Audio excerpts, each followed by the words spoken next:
3 choses à savoir pour la journée du 26 mai 2023. Situation militaire, les belligérants maintiennent des versions contradictoires concernant la saisie de Bakhmout.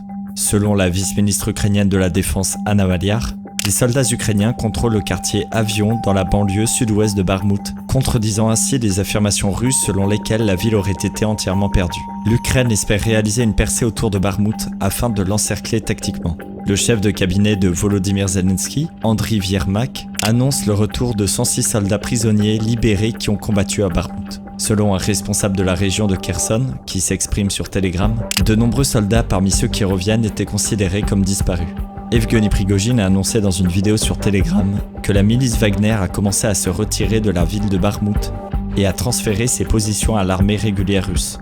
On se retire, on se repose, on se prépare, puis on recevra de nouvelles tâches, a-t-il déclaré. Dans la nuit de jeudi à vendredi, d'intenses attaques russes ont visé la ville de Dnipro, selon les autorités ukrainiennes. Le président Volodymyr Zelensky a rapporté un bilan provisoire d'1 mort et 15 blessés. Parallèlement, la capitale ukrainienne Kiev a été une nouvelle fois bombardée par les forces russes. L'administration civile et militaire de la ville a affirmé que tous les missiles ont été interceptés et détruits.